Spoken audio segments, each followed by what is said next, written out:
Excel PU college ಗುರುವಾಯಿನಕೆರೆ, ಕರ್ನಾಟಕದ number 1 PU college. Admissions open now. ಇನ್ನು ಇವತ್ತು ಸಿಎಂ ಸಿದ್ದರಾಮಯ್ಯನವರು ರಾಯಚೂರಿನ ಲಿಂಗಸಗೂರಿಗೆ ಹೋಗ್ತಾ ಇದ್ರು. ಈ ಸಂದರ್ಭದಲ್ಲಿ ಅವ್ರ ದಾರಿ ತಪ್ಪಿಲ್ಲ, ಅವರಿದ್ದಂತಹ ಹೆಲಿಕಾಪ್ಟರ್ ದಾರಿ ತಪ್ಪಿದೆ. ಸಿಎಂ ಸಿದ್ದರಾಮಯ್ಯ ಅವರ ಹೆಲಿಕಾಪ್ಟರ್ ದಾರಿ ತಪ್ಪಿ ಬೇರೆ ಕಡೆ ಲ್ಯಾಂಡ್ ಆಗಿದೆ. ಸಿಎಂ ಹೆಲಿಕಾಪ್ಟರ್ ಗೊಂದಲಕ್ಕೆ ಬಿದ್ದು ತರಾತುರಿಯಲ್ಲಿ ಅಧಿಕಾರಿಗಳು ಆ ಹೆಲಿಕಾಪ್ಟರ್ ಲ್ಯಾಂಡ್ ಆದಂತಹ ಜಾಗಕ್ಕೆ ಓಡೋಗಿದ್ದಾರೆ. ರಾಯಚೂರು ಜಿಲ್ಲೆ ಲಿಂಗಸಗೂರಿನಲ್ಲಿ ಈ ಘಟನೆ ನಡೆದಿರುವಂಥದ್ದು. ಮಾನಪ್ಪ ವಜ್ಜಲ್ ಹೆಲಿಪ್ಯಾಡ್ನಲ್ಲಿ ಸಿಎಂ ಅವರ ಹೆಲಿಕಾಪ್ಟರ್ ಇಳಿದಿದೆ. ಸಿಎಂಗಾಗಿ ಹೆಲಿಪ್ಯಾಡ್ಗೆ ಬಂದ ಸತೀಶ್ ಅವರ ಹೆಲಿಕಾಪ್ಟರ್ ಕಾಯ್ತಾ ಇತ್ತು. ಸತೀಶ್ ಜಾರಕಿಹೊಳಿ ಅವರದು ಸಿಎಂರನ್ನ ಸ್ವಾಗತಿಸೋದಕ್ಕೆ ಅಂತೇಳಿ ನಿಂತಿದ್ದಂತಹ ಅಧಿಕಾರಿಗಳಿಗೆ ಈ ಸಂದರ್ಭದಲ್ಲಿ ಶಾಕ್ ಆಗಿದೆ.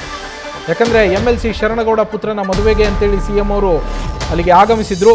ಈ ಸಂದರ್ಭದಲ್ಲಿ ಅವರ ಹೆಲಿಕಾಪ್ಟರ್ ದಾರಿ ತಪ್ಪಿ ಬೇರೆ ಸ್ಥಳದಲ್ಲಿ ಲ್ಯಾಂಡ್ ಆಗಿರುವಂಥದ್ದು. ಲಿಂಗಸಗೂರು ಹೊರವಲಯದ ರಾಯಚೂರು ರಸ್ತೆಯ ಖಾಸಗಿ ಲೇಔಟ್ನ ಬಳಿ ಹೆಲಿಪ್ಯಾಡ್ ಅನ್ನು ನಿರ್ಮಿಸಲಾಗಿತ್ತು. ಆದರೆ ಅಲ್ಲಿಗೆ ಹೋಗಬೇಕಾಗಿದ್ದ ಹೆಲಿಕಾಪ್ಟರ್ ಹೋಗಿದ್ದು ಬೇರೆ ಸ್ಥಳಕ್ಕೆ. ಸಿಎಂ ಹಾಗೂ DCMಗಾಗಿ ಪ್ರತ್ಯೇಕ 2 ಹೆಲಿಪ್ಯಾಡ್ಗಳನ್ನು ಅಲ್ಲಿ ನಿರ್ಮಿಸಲಾಗಿರುತ್ತೆ. ಸಿಎಂಗಾಗಿ ಕಾಯ್ತಾ ಇದ್ದಂತಹ ಹೆಲಿಪ್ಯಾಡ್ಗೆ ಸತೀಶ್ ಜಾರಕಿಹೊಳಿ ಅವರ ಹೆಲಿಕಾಪ್ಟರ್ ಬಂದಿದೆ. ಇನ್ನು ಸಿಎಂ ಅವರ ಹೆಲಿಕಾಪ್ಟರ್ ಬೇರೆ ಕಡೆಗೆ ಹೋಗಿದೆ. ಕಲಬುರಗಿ ರಸ್ತೆಯ ಶಾಸಕ ಮಾನಪ್ಪ ವಜ್ಜಲ್ಗೆ ಸೇರಿದಂತಹ ಹೆಲಿಪ್ಯಾಡ್ನಲ್ಲಿ ಸಿಎಂ ಅವರ ಹೆಲಿಕಾಪ್ಟರ್ ಇಳಿದಿದೆ.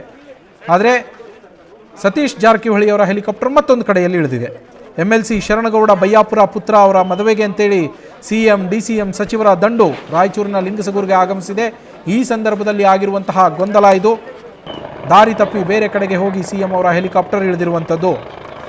ಇದಕ್ಕೆ ಕಾರಣ ಅಧಿಕಾರಿಗಳ ಸಮನ್ವಯತೆಯ ಕೊರತೆ ಅಂತ ತಿಳಿದು ಬರ್ತಾ ಇದೆ. ಅಧಿಕಾರಿಗಳ ಸಮನ್ವಯ ಕೊರತೆಯಿಂದಾಗಿ ಈ ಗೊಂದಲ ಸೃಷ್ಟಿಯಾಗಿ ಸಿಎಂ ಅವರ ಹೆಲಿಕಾಪ್ಟರ್ ಬೇರೆ ಸ್ಥಳದಲ್ಲಿ ಲ್ಯಾಂಡ್ ಆಗಿದೆ. ಸಿಎಂ ಅವರನ್ನು ಸ್ವಾಗತಿಸಬೇಕು ಅಂತ ಯಾವ ಅಧಿಕಾರಿಗಳು ನಿಂತಿದ್ರು ಅವರಿಗೆ ಇದು ಶಾಕ್ ಉಂಟಾಗಿದೆ. ಇದರಿಂದಾಗಿ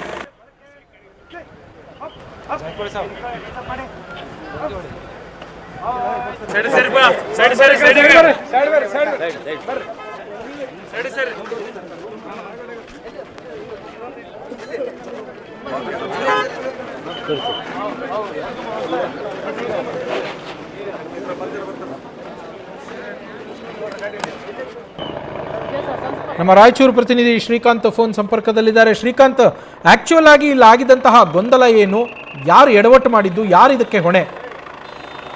ನವೀನ್, ರಾಯಚೂರು ಜಿಲ್ಲೆ ಲಿಂಗಸಗೂರು ಪಟ್ಟಣದಲ್ಲಿ ಮಾಜಿ ಶಾಸಕ ಅಮ್ರೇಗೌಡ ಬಯ್ಯಾಪುರ ಅವರ ಮೊಮ್ಮಗನ ಮದುವೆ, ಅಂದ್ರೆ ಹಾಲಿ MLC ಆಗಿರುವಂತಹ ಶರಣೇಗೌಡ ಬಯ್ಯಾಪುರ ಇದಾರಲ್ಲ, ಅವರ ಮಗನ ಮದುವೆಗೆ CM DCM ಸೇರಿದಂತೆ ಸಾಕಷ್ಟು ಸಚಿವರು ಇವತ್ತು ಬರೋರಿದ್ರು. ಅದಕ್ಕೋಸ್ಕರ ಒಂದು ಸಪರೇಟ್ ಹೆಲಿಪ್ಯಾಡ್ ಮಾಡಿದ್ರು. ಒಂದು ಖಾಸಗಿ ಲೇಔಟ್ ಅಲ್ಲಿ CM ಮತ್ತೆ DCMಗೋಸ್ಕರ ಒಂದು ಸಪರೇಟ್ ಒಂದು ಹೆಲಿಪ್ಯಾಡ್ ಮಾಡಿದ್ರು. ಅದಾದ ನಂತರ ಶಾಸಕ ಮಾನಪ್ಪ ವಜ್ಜಲ್ ಅವರ ಒಂದು ಖಾಸಗಿ ಅವರ ಒಂದು ಪ್ರೈವೇಟ್ ಲ್ಯಾಂಡ್ ಅಲ್ಲಿ ಒಂದು ಹೆಲಿಪ್ಯಾಡ್ ಇತ್ತು. ಅದು ಬೇರೆ ಬೇರೆ ಸಚಿವರು ಯಾರು ಬರ್ತಾರೋ ಅವ್ರಿಗೋಸ್ಕರ ಮಾಡಲಾಗಿತ್ತು.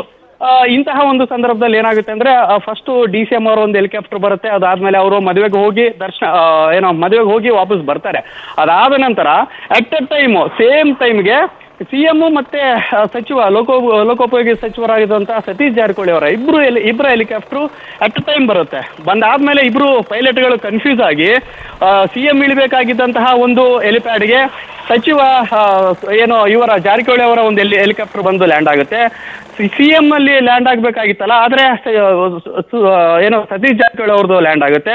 ಅದಾದ ನಂತರ ಸತೀಶ್ ಜಾರಕಿಹೊಳಿ ಅವರಿಗೆ ನಿಗದಿಪಡಿಸಿದಂತಹ ಹೆಲಿಪ್ಯಾಡ್ ಅಲ್ಲಿ CM ಅವ್ರದ್ದು ಲ್ಯಾಂಡ್ ಆಗುತ್ತೆ. ಅಂದ್ರೆ ಇದಕ್ಕೂ ಒಂದು 5 ಕಿಲೋಮೀಟರ್ ಡಿಸ್ಟೆನ್ಸ್ ಇದೆ. 5 ಕಿಲೋಮೀಟರ್ ವರೆಗೂ ಇವರು ದಾರಿ ತಪ್ಪಿನೇ ಹೋಗಿದ್ರು ಅಂತಾನೆ ಹೇಳ್ಬೋದು. ಈ ವಿಚಾರಕ್ಕೆ ಸಂಬಂಧಪಟ್ಟಂತೆ CM ಬರ್ತಾರೆ ಅಂತೇಳಿ ಗಾರ್ಡ್ ಆಫ್ ಆನರ್ ಆಗಿರ್ಬೋದು, ಅವರಿಗೆ ಗೌರವ ಕೊಡಬೇಕು ಅಂತೇಳಿ ಎಲ್ಲ ಪೊಲೀಸರು ಭದ್ರತೆಯೊಂದಿಗೆ ಎಲ್ಲರೂ ವೇಟ್ ಮಾಡ್ತಾ ಇದ್ರು. ಆದ್ರೆ ಸತೀಶ್ ಜಾರಕಿಹೊಳಿ ಅವರ ಹೆಲಿಕಾಪ್ಟರ್ ಇಳಿದ ನಂತರ ಸತೀಶ್ ಜಾರಕಿಹೊಳಿ ಅವರನ್ನ ಕಂಡು ಪೊಲೀಸರು ಸಾಕಷ್ಟು ಯೋಚನೆ ಮಾಡ್ತಾರೆ. ಅದಾದ ನಂತರ ತರಾತುರಿಯಲ್ಲಿ ಎಲ್ಲ ಪೊಲೀಸರು ಅಲ್ಲಿ CM ಅವರ ಒಂದು ಹೆಲಿಕಾಪ್ಟರ್ಗೆ ಓಡೋಗಿರುವಂತದ್ದು ಸದ್ಯಕ್ಕೆ ಭದ್ರತಾ ವೈಫಲ್ಯ ಅಂತಾನೆ ಹೇಳ್ಬೋದಾಗಿದೆ. ನವೀನ್, ಥ್ಯಾಂಕ್ ಯು ಶ್ರೀಕಾಂತ್ ಡೀಟೇಲ್ಸ್ಗೆ. ನ್ಯೂಸ್ ಫಸ್ಟ್ ನಿರ್ಭೀತಿಯಿಂದ ನಿಮ್ಮ ಪರವಾಗಿ.